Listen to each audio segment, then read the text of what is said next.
उत्तर प्रदेश के दादरपुर उत्तर प्रदेश के इटावा जिला के दादरपुर गांव में एक ऐसी अमानवीय घटना हुआ है जो पूरे देश को झकझोर के रख दिया है। वहाँ पे एक मुकुटमणि सिंह यादव को वहाँ के बाबा के द्वारा जो वहाँ ब्राह्मण समाज के द्वारा बुलाया जाता है कि आप आइए हमारे यहाँ भागवत कथा का जो है यहाँ पे प्रवचन करने के लिए। लेकिन वहाँ पे जैसे ही पता चलता है वहाँ के लोगों ने उस तरह से उसे बाल मुड़ाया जाता है, महिला को पेशाब उसके देह पर छिड़का जाता है, उसका 25,000 रुपया लिया जाता है, हारमोनियम लिया जाता है, एक सूरदास तक का व्यक्ति था उसके साथ मारपीट किया जाता है। और सबसे बड़ी बात ये हो जाता है कि आज मानवता का पाठ पढ़ाने वाले मोदी जी भी चुप रहते हैं इस पे। वहाँ पे सुशासन की सरकार है, बुलडोजर बाबा नाम कहते हैं, उसके बाद भी वो एक्शन नहीं ले पा रहे हैं। इसी सिलसिले में जो है आरजेडी के युवा नेता वकील साहब भी हैं, इनसे हम जानते हैं कि इस पे आपका क्या टिप्पणी है।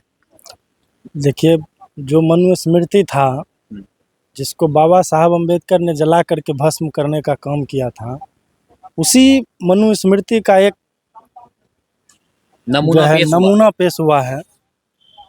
और मतलब आप समझ लीजिए कि इतना सिस्टम होने के बावजूद इस तरह के कुकृत्य करने का काम किया। आज जात के नाम पर क्या यह कहीं लिखा हुआ है कि भागवत कथा, गीता, महाभारत, रामायण ये सब का पाठ कोई विशेष जात के लोग ही करेंगे या विशेष जात के ही लोग पढ़ेंगे या उनको ही पढ़ने का अधिकार है?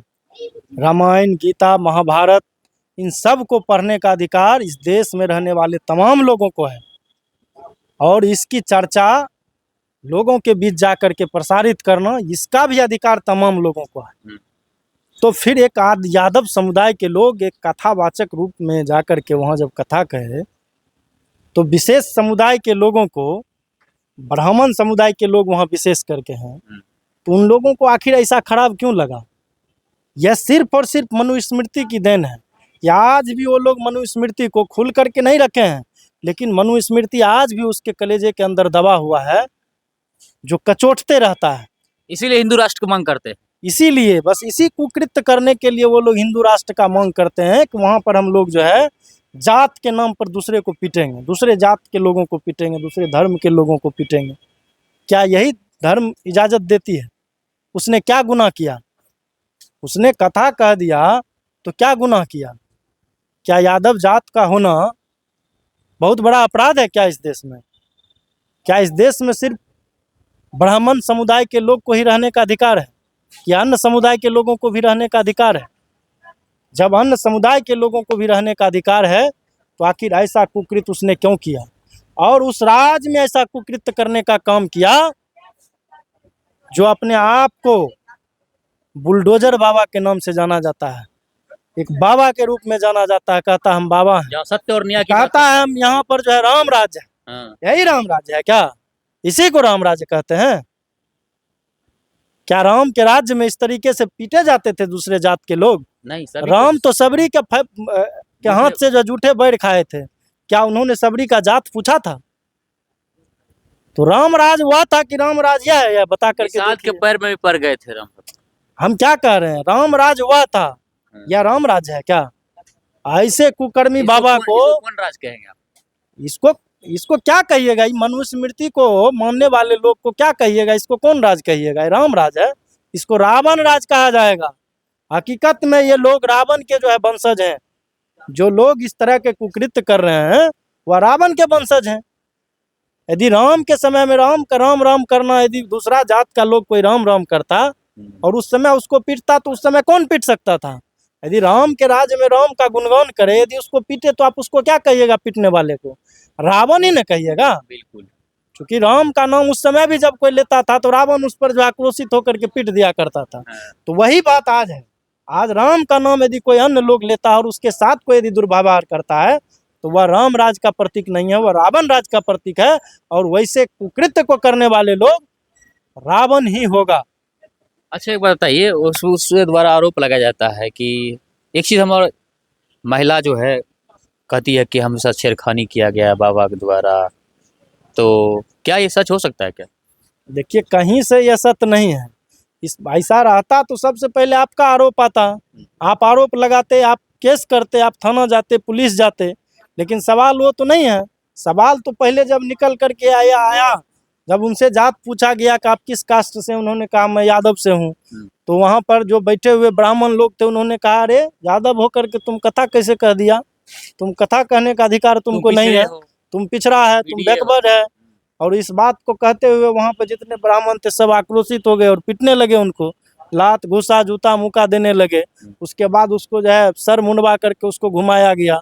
उस जो है ब्राह्मण जो थी उसके मूत्र से जो है इसके शरीर पर जो है इसको फेंका गया। अब समझ सकते हैं कि साला कितना पापी लोग ये लोग होगा, कितना पापी होगा। क्या ब्राह्मण को ये अधिकार है, ब्राह्मण की पत्नी को ये अधिकार है, ब्राह्मण की पत्नी का ये अधिकार है इस तरह का कुकृत्य करना चाहिए? बिल्कुल नहीं करना चाहिए। अच्छा बताइए, अभी जो वर्तमान में जो है वहाँ पे देखा जाता है कि प्रशासन के द्वारा जो है 4 लोग को जो है अरेस्ट किया गया है, और कुछ समुदाय के द्वारा जो है वहाँ पे यादव सेना भी है, बहुत सारा सेना है जो दलित के लिए, बैकवर्ड समाज के लिए काम करते हैं। वो कहते हैं कि 4 को जो पकड़ा गया है वो सिर्फ फॉर्मेलिटी निभाने के लिए पकड़ा गया है, वो तो 2 दिन के अंदर में उसको छोड़ देगा, जब बात ठंडा आ जाएगा छोड़ देगा। लेकिन आए दिन जो ऐसी घटना एक बार हुआ है, आने वाला दिन में हो सकता है कि नहीं हो सकता? निश्चित रूप से आज यदि जिस तरीके का घटना हुआ और उस पर यदि सरकार सतर्क नहीं होती है, उस पर कड़ा एक्शन नहीं लेती है, तो निश्चित रूप से उन लोगों का मन बढ़ेगा। और देखिए क्या होगा, ये उन्हीं लोगों का राज है, उन्हीं लोगों के लोग हैं जो इस तरह का कुकृत्य कर रहे हैं, जिनका सरकार है, सरकार में बैठा उनका आदमी है और उसकी पूरी संरक्षण है। बीजेपी की सरकार का पूरा संरक्षण है ऐसे कुकृत्य करने वाले लोगों को, तो स्वाभाविक है वो होगा। वहाँ के पुलिस प्रशासन को भी संरक्षण है, पुलिस प्रशासन के भी लोग वो करेंगे। जो असल लोग हैं उनको नहीं पकड़ेंगे, गलत लोगों को पकड़ेंगे, 2 दिन 3 दिन के बाद उसको फिर छोड़ देंगे। मामला को कैसे ठंडा किया जाए सरकार के पक्ष में, इसके लिए पुलिस प्रशासन पूरे तरीके से काम करने का प्रयास करेगी और काम करेगी। तो ऐसे लोगों के सरकार को होने की जरूरत ही नहीं, लाने की जरूरत नहीं है, सचेत होने की जरूरत है कि ये लोग जो जब से लोग सत्ता में आए तो किस किस तरह का खेल खेल रहे हैं, किस किस तरह का कुकृत्य कर रहे हैं। विकास से कोई लेना देना नहीं है, शिक्षा से कोई लेना देना नहीं है, आम लोगों के भूखमरी के सवाल पर इनको कोई लेना देना नहीं है, महंगाई पर कोई लेना देना नहीं है। सिर्फ और सिर्फ इसी तरह का काम करेगा जिससे जो है लोग एक दूसरे से आपस में टकराते रहे, आपस में विभेद पैदा होता रहे, लोग आपस में जो है लड़ा हुआ रहे, आपस में लोग बटा हुआ रहे, ताकि हम वोट के समय में हमको बैकवर्ड फॉरवर्ड के नाम पे वोट मिल सके। आपको रोकना चाहेंगे कि जब ऐसे होता है, जब वोटिंग के समय होता है, इलेक्शन आता है, तो वहाँ पे हिंदू मुस्लिम कर दिया जाता है कि तुम हिंदू हो वह मुस्लिम है, खतरा है तुमसे, देश पर आक्रमण कर देगा, बहुत सारा तरह की बात फैलाता है। और जब वोटिंग खत्म हो जाता है तो तुम एससी हो, तुम डोम हो, तुम चमार हो, तुम पासवान हो, तुम कोयरी हो, तुम कुर्मी हो, तुम शूद्र हो, इस ढंग के बात सुनने को मिलता है। ऐसा बहुत सारा चीज़ ऐसा देखने को मिलता है। तो इसमें आप क्या क्या कहना चाहेंगे उस बैकवर्ड समाज के लोगों को? देखिए, बैकवर्ड समाज के लोगों को ऐसे लोगों से सतर्क रहने की जरूरत है। आज जब देश का प्रधानमंत्री, गृह मंत्री, राष्ट्रपति से लेकर के हर उच्च पद पर बैठा हुआ व्यक्ति हिंदू है, तो देश का हिंदू खतरा में कैसे हो सकता है? और यदि इन लोगों के इस पद पे रहते हुए, देश के प्रधानमंत्री के पद पर हिंदुत्व का नारा लगाने वाले नरेंद्र मोदी के रहते हुए यदि हिंदू खतरा में है, तो इस पद पर नरेंद्र मोदी को 1 सेकंड भी रहने का अधिकार नहीं है, उसको तुरंत इस्तीफा दे देना चाहिए।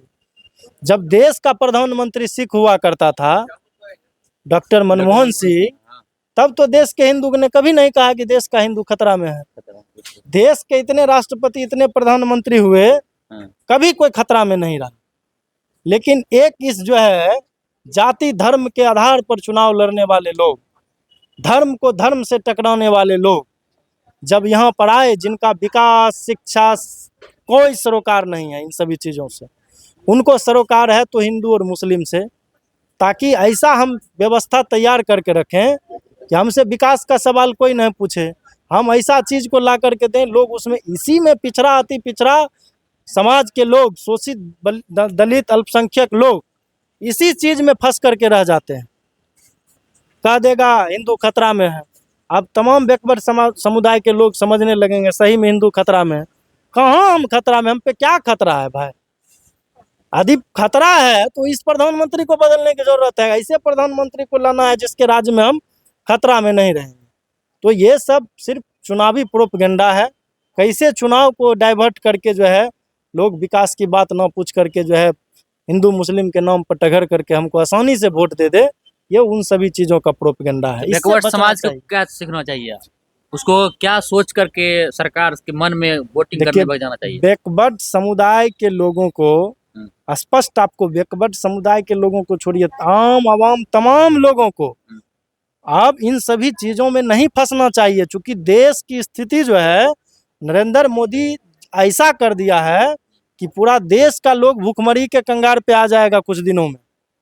तो हम लोगों को देश के बारे में सोचना चाहिए कि देश में विकास की क्या रफ्तार है, देश में युवाओं को रोजगार की क्या व्यवस्था है, देश में महंगाई की क्या स्थिति है, देश में शिक्षा की क्या स्थिति है, देश में विकास की क्या स्थिति है।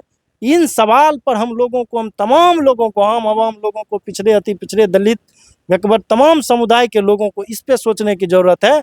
और इन सभी चीज़ों पर सोच करके उसके बाद मंथन करके हम लोगों को तय करना चाहिए कि हमको किनको लाना है, किनको वोट करना है। जो हम लोगों के, आम लोगों के हक और अधिकार की बात करता है, वैसे लोगों को चुनने की जरूरत है। देखिए दोस्तों, इसमें अब और आप लोग बताने का प्रयास करते हैं कि अभी वर्तमान में कहते हैं हम सब चौथी अर्थव्यवस्था बन चुके हैं, लेकिन उस देश में मोदी जी कहते हैं चौथी अर्थव्यवस्था बन चुके हैं। अभी भी 80 करोड़ लोगों को 5 केजी अनाज के लिए मजबूर किया जाता है। आप बता सकते हैं कि चौथी अर्थव्यवस्था होने से इसका क्या मतलब बन सकता है? कुछ न कहे ना, ये सब सिर्फ और सिर्फ चुनावी प्रोपेगेंडा बना करके लोग रखे हुए हैं। एक तरफ कहेंगे कुछ, एक तरफ कहेंगे कुछ, कभी कहेंगे कुछ, कभी कहेंगे कुछ। मतलब इनका कोई तौर तरीका नहीं। बहुरूपिया है तो सब लोग जान रहा है कितना बड़ा बहुरूपिया नरेंद्र मोदी है, और नरेंद्र मोदी का पूरा टीम कितना बड़ा बहुरूपिया है, इससे पूरा देश वाकिफ है। इसलिए इस बहुरूपिया के बात में जो फंसेगा समझिए वो झूलेगा। इसलिए इस बहुरूपिया के बात में नहीं फंसना है, बहुरूपिया को नकारना है। और बहुरूपिया के चाल चरित्र से हर लोग जो है वाकिफ हो चुके हैं। अपना राय इस कमेंट में जरूर दीजिएगा। क्या इटावा में जो घटना हुआ है उससे आज पूरे पीडीएस समाज शर्मिंदा है, और खास करके वो व्यक्ति शर्मिंदा है जो अपने आप को जो है हिंदू का ठेकेदार समझते थे। बैकवर्ड समाज के लोग हिंदुत्ववादी बात करते थे कि हम हिंदू हैं, हिंदू हैं। आज देखिए क्या हुआ है। अब ये मत समझिएगा हम यादव है, हमारे साथ नहीं हुआ आज तो कुशवाहा है उसके साथ नहीं होगा, मौर्य है उसके साथ नहीं होगा, कुर्मी है उसके साथ नहीं होगा। जितने भी SC ST समाज के लोग किसी के साथ हो सकता है। सचेत होने की जरूरत है और समझने की जरूरत है। जय हिंद। ठीक नहीं बोले आप? अरे